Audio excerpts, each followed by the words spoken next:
अस्सलाम वालेकुम जी। हमारी फ़ेसबुक या इंस्टाग्राम न्यूज़ फीड पे अक्सर 8-10 महीने बाद एक ख़बर आती है जिसका मतन कुछ इस तरह का होता है कि एक टैक्सी ड्राइवर ने फ़लानी सवारी के 10 लाख रुपए बड़ी ऑनेस्टी से, बड़ी अमानतदारी से वापस कर दिए। जो सवारी छोड़ मतलब ताकि कोई मतलब फ़ॉरेन सवारी आई होती है गैर मुल्की, जो गलती से टैक्सी में पैसे भूल जाता है, फिर जो टैक्सी वाला है वो उनको पैसे वापस करता है और वो टैक्सी वाला बड़ा मशहूर हो जाता है। उसकी अमानतदारी के किस्से पूरे मुल्क में मशहूर हो जाते हैं कि ये बड़ा ऑनेस्ट है।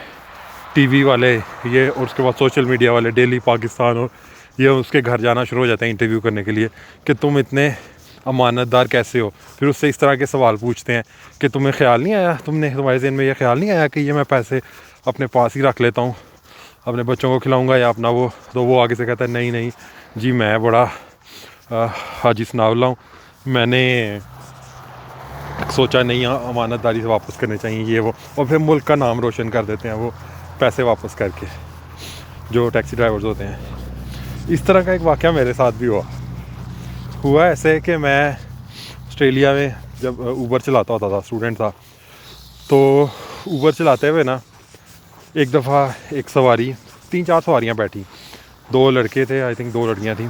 तो उनको मैंने एयरपोर्ट ड्रॉप किया, तो वो ना अपना सामान भूल गए और उनकी फ़्लाइट जा चुकी थी। मैंने भी वो आखिरी मेरा ट्रिप था दिन का, ड्रॉप करके मैं घर आ गया। अगले दिन मैंने देखा जी उनका तो सामान पड़ा हुआ था, कुछ वो छोटा सा बैग था नीचे, वो अंधेरे में उनको नज़र नहीं आया।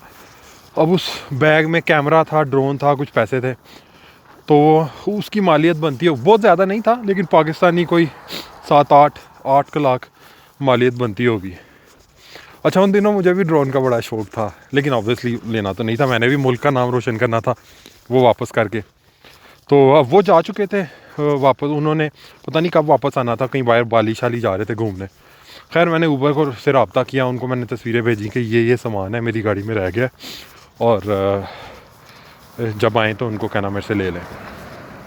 पड़ा रहा सामान, हफ़्ता गुजरा, 2 हफ़्ते गुजरे, 3 हफ़्ते गुजरे, किसी ने मेरे से रब्ता ही नहीं किया। तो खैर दिल में मेरा ये भी दिल करे कि ना ही रब्ता करें, चलो ड्रोन मिल जाएगा मुफ्त का। तो खैर नहीं रब्ता कि मैंने रख दिया अपनी अलमारी में। तो कोई महीने डेढ़ बाद ना मुझे मैसेज आया उस बंदे का कि इस तरह फ़लाने टाइम पे मैं ऐसे ट्रिप कर रहा था आपके साथ, तो वो सामान आपके पास है। मैंने कहा हाँ मेरे पास है। मैं बड़ा खुश हुआ, चलो इससे रब्ता किया, मैं इसको सामान वापस करने जाऊँगा, जाके मुल्क का नाम रोशन करूँगा, बड़ा मशहूर हो जाऊँगा, लोग मेरे भी इंटरव्यू करेंगे टीवी पे कि देखें कितना पाकिस्तानी ऊबर ड्राइवर ने ऐसे पैसे वापस किया ना। मैं बड़ा फ़ख्र महसूस किया कि मैं इसकी चीज़ें वापस। खैर मैं, उसका घर मेरे घर से था कोई 15-20 किलोमीटर दूर, और ये इतना ज़्यादा नहीं है। अगर मेलबर्न शहर देखें, मेलबर्न शहर बहुत बड़ा है, तो मेलबर्न में अगर 15-20 किलोमीटर का डिस्टेंस है तो इतना ज़्यादा नहीं कंसिडर होता। तो मैं चला गया उसको वापस करने, और मैं बड़ी खुशी जनाब जा रहा हूँ, बड़े फ़ख्र महसूस कर रहा हूँ कि मैं इसकी चीज़ें वापस करने जा रहा हूँ ना। खैर मैंने उसको अपना उसका सामान, उसका ड्रोन, उसकी सारी चीज़ें वापस की, और मुझे लगा अब ये मुझे अंदर बुलाएगा, बिठाएगा, चाय शाय पिलाएगा और पैसों का पूछेगा कि चलो, क्योंकि जब आप ऑब्वियसली जब आप ऊबर कर रहे होते हो तो आप डेस्परेट होते हो, पैसे आपको इतने नहीं होते, तो चलो $100 टिप ही दे देगा।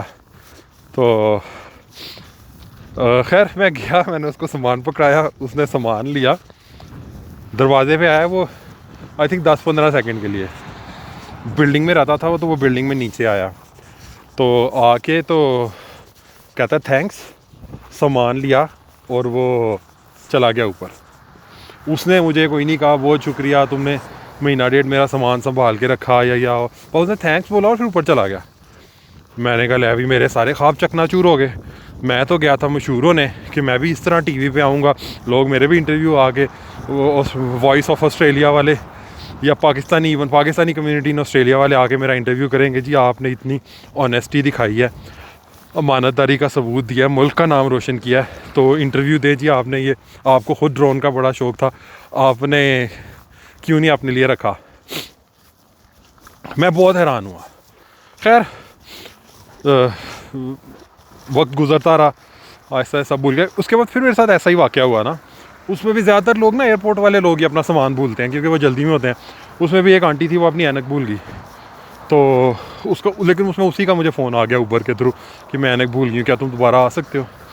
मैं उसको भी देने चला गया, तो उसने एटलीस्ट मुझे, चले टिप तो नहीं दी, लेकिन उसने एटलीस्ट मुझे थैंक यू कहा कि थैंक यू सो मच, तुम, मेरा ये बड़ा मसला हो जाना था जहाज़ में, आगे जाके मुझे मिलनी थी, नहीं मिलनी थी। चलो उसने थैंक यू कहा, लेकिन टिप उसने भी नहीं दी। फिर आहिस्ता आहिस्ता लाइक जब आप ऊबर काफ़ी ज़्यादा देर के लिए करते हैं ना, तो आपके साथ इस तरह के वाक़यात होते रहते हैं। पाकिस्तान में भी ऑब्वियसली होते रहते होंगे टैक्सी ड्राइवर्स के साथ, ऊबर ड्राइवर्स के साथ। तो लोग थैंक यू से ज़्यादा आगे कोई, या कोई बहुत दे दे तो $20 का भी टिप दे भी देते हैं, कोई बहुत खुश हो जाए, लेकिन उस तरह आपकी ऑनेस्टी को कोई सराहता नहीं है। पाकिस्तान में मैंने कहा यार ये पाकिस्तान में तो बड़ा सही है।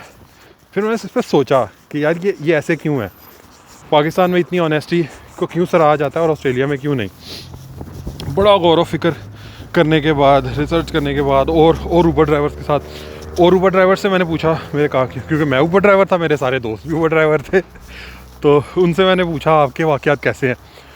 उनके भी सिमिलर ही एक्सपीरियंसेस थे, और बल्कि हम गालियाँ देते थे लोगों को कि यार मैं इतनी ठंड में या इतनी उसमें सामान वापस करने गया हूँ, उसने सिर्फ थैंक यू कहा है और कुछ भी नहीं कहा, तो पैसे नहीं दिए, टिप नहीं दी। खैर काफ़ी गौर व फिक्र करने के बाद मैं इस नतीजे पर पहुँचा कि वहाँ ऑस्ट्रेलियन माशरे में ये चीज़ आपसे एक्सपेक्ट की जाती है कि आप ऑनेस्ट हों। ऑनेस्ट होना को प्रिविलेज की बात नहीं है, या आपकी ऑनेस्टी पे आपको तमगे नहीं दिए जाते कि आप ऑनेस्ट हैं जी, आप ये ले तमगे लें, या आपको हार नहीं पहनाए जाते आपकी ऑनेस्टी पे। ऑनेस्ट होना उस माशरे की एक नॉर्मल चीज़ है। हाँ, अगर मैं उसका ड्रोन वापस ना करता, या अगर कोई ऊबर ड्राइवर पैसे लेके भाग दे या गोल कर जाए, फिर न्यूज़ बनेगी, और फिर न्यूज़ बनती भी है कि ऊबर ड्राइवर ने इस तरह किया, उस तरह किया, गलत काम किया। क्यों? क्योंकि ये चीज़ वहाँ अनयूजुअल है। जो डिसऑनेस्टी है ये उस मुल्क में अनयूजुअल है, जबकि हमारे मुल्क में डिसऑनेस्टी है इतनी ज़्यादा कि अगर कोई आपका इस तरह को फ़ोन वापस कर दे, मतलब आपका को फ़ोन गिरा हुआ है, आपका वो कार्ड वापस कर दे, तो वो फिर एक्सपेक्ट करता है कि आपको तमगा देंगे उसको, या आपको उसको जो है ना बहुत ज़्यादा ऑनेस्टी के का अलम बरदार कहेंगे जी। तो और ये चीज़ सिर्फ ऊबर पे अप्लाई नहीं होती, हर चीज़ में तकरीबन होती है। हमारे इधर को बंदा बड़ा अफसर बन जाए, कोई ब्रिगेडियर साहब, कर्नल साहब बन जाए, या कोई ACDC साहब बन जाए, वो एक्सपेक्ट करते हैं मैं जिधर भी जाऊँ मुझे रिस्पेक्ट मिले, मुझे लोग सर के मेरे आगे पीछे, मैं जाऊँ तो मेरे लिए कुर्सियाँ खाली की जाएँ। ऑस्ट्रेलिया में ऐसे नहीं होता। ऑस्ट्रेलिया में एक चीज़ बड़ी मशहूर है, टॉल पॉपी सिंड्रोम। वो यही होता है कि टॉल मतलब पॉपी एक प्लांट होता है। खैर मैं आपको मतलब उर्दू में ही बताता हूँ। वो होता ही है बेसिकली कि अगर कोई बंदा ज़्यादा शोखा हो ना कि मैं ये हूँ, मैं वो हूँ, तो वो कहते हैं भाई आप जो भी होगे अपने घर होगे, ठीक है। यहाँ बाहर फॉर एग्जांपल को बंदा क्लिनिक गया हुआ है अपना को चेकअप कराने, या कोई किसी लाइन में लगा हुआ है, और मैंने अपनी आंखों से ये इस तरह के अक्सर वाक़यात देखे हैं। देसी हमारे थोड़े शौक़ी हो जाते हैं जी, मैं इतनी दूर से आया हूँ, या मैं 2 घंटे से वेट कर रहा हूँ, मुझे चेक नहीं किया, तो भाई बाकी सारे भी 2-2 घंटे से वेट कर रहे होते हैं। आप अकेले कोई आपको 30 मार खान नहीं है, या आप अगर किसी अच्छी पोस्ट पे आपको ज़्यादा पैसे बनाते हैं, तो इट डज़ंट जस्टिफाई कि आपको वो अच्छा, आपको नॉर्मल लोगों से हट के ट्रीट करे। लेकिन पाकिस्तान में तो आपकी आंखें माथे पे चढ़ जाती हैं अगर को अफसर साहब को कोई को सर कह के ना बुलाए। अब एक बड़ा अफसर जब कोई जाता है सब्ज़ी लेने, या कोई किसी मतलब छोटी जगह पे, छोटी तो नहीं मतलब किसी मतलब सब्ज़ी लेने, या किसी मतलब दर्जी के पास चला गया ऐसी जगह पे, वो एक्सपेक्ट करता है कि जी मुझे मेरे लिए कुर्सी खाली हो, मेरे लिए चाय मंगाई जाए, मेरी शायद टांगे, मतलब बड़े अफसर बनने के बाद लोगों की टांगें ही ख़राब हो जाती हैं। वो उनसे लाइनों में लग के वेट नहीं किया जाता। वो कहते हैं जी हमें कुर्सियाँ दें ताकि हम बैठ के इंतज़ार करें बाकी लोगों से हट के। सेम एयरपोर्ट पर होता भी है पाकिस्तान में। देखें आप एयरपोर्ट पे जाएं, बड़े अफसर साहब को ना कोई चेक करता है ना कुछ, वो चुप करके सीधे एयरपोर्ट में चले जाते हैं। उनके पता नहीं किस तरह की तिलिस्मी सामान होता है कि जो ठीक ही होता है उसको चेक करने की ज़रूरत नहीं होती, या उनकी तलाशी लेने की ज़रूरत नहीं होती। तो हमारे दीन इस्लाम ने तो हमें ये चीज़ सिखाई थी कि सब बराबर हैं। अब इंसानों में नबी पाक सल्लल्लाहु अलैहि वसल्लम से बड़ा दर्जा किसी का भी नहीं हो सकता तमाम इंसानी हिस्ट्री में।